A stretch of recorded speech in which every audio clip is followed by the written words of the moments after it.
studio, we have Obeth Kandjoze, who is the chairperson of the Green Hydrogen Council of Namibia, to give a reaction and perspective to the comments made by LPM's deputy leader, Henny Seibeb, in Parliament today.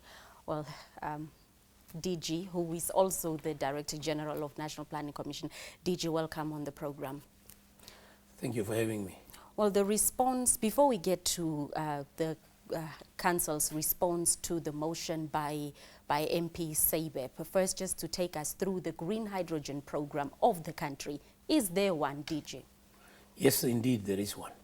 Now, it started since July 2021 with a very simple but yet a tall order mandate. First, to organize that we speak to investors, call for proposals from investors, establish a strategy, put one in place, make sure there is on the day that the industry starts, there is a framework, get around to profess Namibia's abilities, take the story to the world, and successfully so we've done that.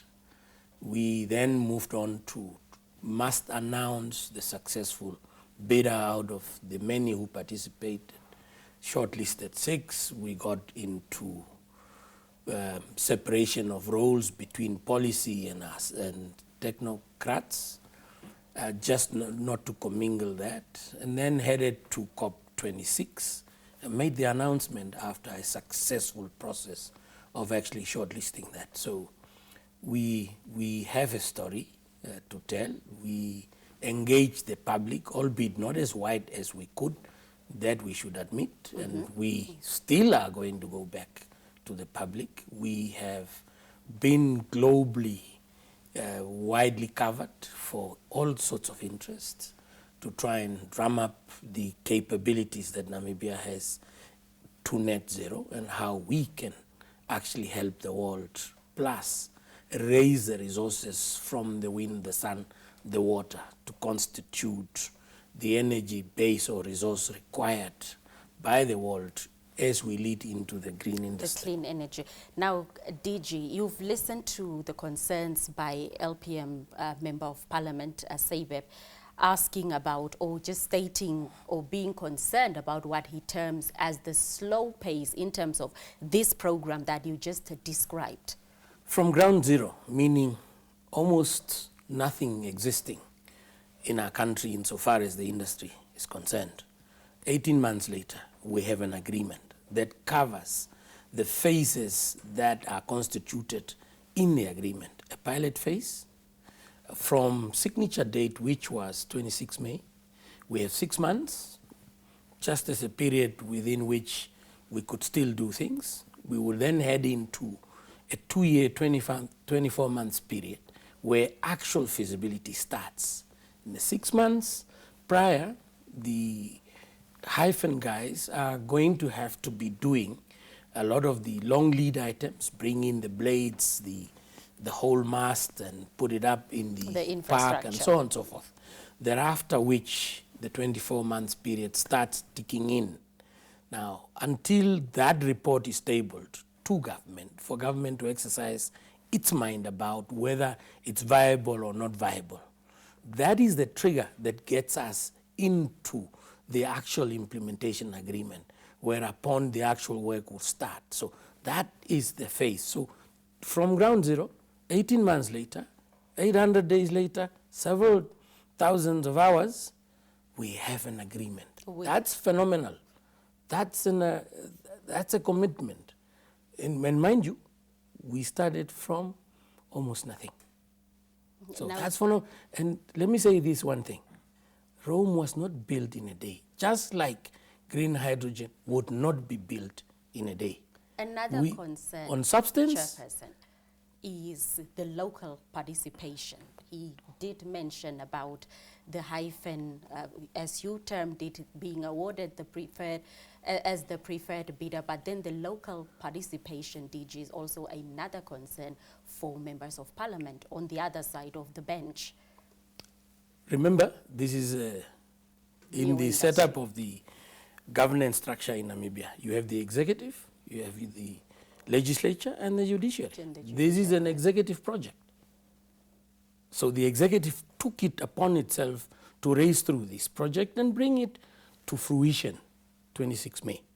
So hereupon, in that period, we did some significant amount of public engagements. And in the agreement, the feasibility implementation agreement, there is a clear commitment from Hyphen on socio-economic development that covers employment, skills development, local procurement. It covers enterprise and supplier development. It then goes on to talk about supplementary infrastructure requirements, corporate social investment. So there is a commitment. It's enshrined in the agreement. Now, our task, and I could go into that, maybe that's a subject for another day. Our next stage is to get out to the public. As the Green Hydrogen Council? Council, ministers in the council, Green Hydrogen Commissioner, Hyphen, all of that entourage is soon heading through and fend throughout the country, and we'll be talking to everyone around. What's the construct of the agreement? What's in it for everybody in the 6 areas that I have mentioned, insofar as the socio-economic development. So we will engage all and everyone coming to our meetings in the south, Karas. I'm heading there, hopefully sooner, maybe next week. I'm coming to Hardab. We will then have another session here in the Commerce region. We will then fan out to Erongo, Kunene, Musati, Oshana, Oshkoto, Hangwena, Kavango, East, West, and then of course Zambezi, Ochodonjupa, or Maheke cover finally. All the 14 regions. Yes. Now, DG, there are still concerns. You've said that the council plus the ministers, executive I suppose, is to go out to the public. There are still concerns, and why were then these plans not being shared? That's now the perception that is out there. When you are negotiating, it means it's a restricted give and take environment between 2 parties. Remember, we went to the market. We put out a request for proposal. Give us proposals for people who don't know what's best to cover. And we put that in a room and we negotiated. 18 months later, we came out with a deal. Is it logical, while in a negotiation, to go to the public and announce? It is the job of the executive to do just that.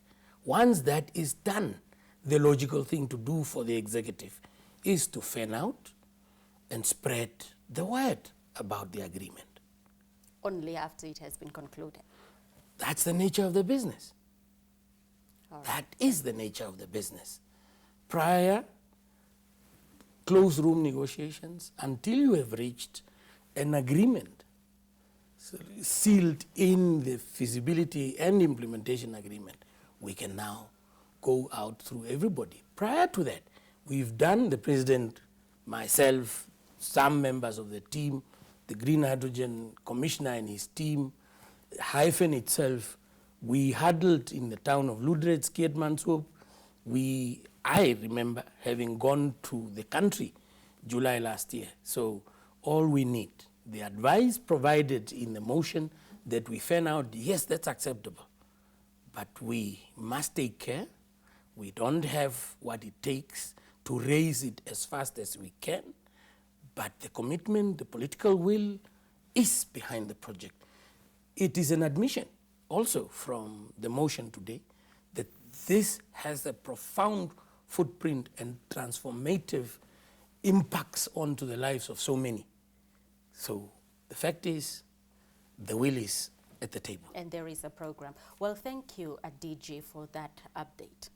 It's been nice to have All right, been here. Thank you. Well, Obeth Kandjoze, who is also the chairperson of the Green Hydrogen Council of Namibia, putting into context a motion that was tabled by Henny Seibeb, who is the deputy leader of Landless People's Movement today.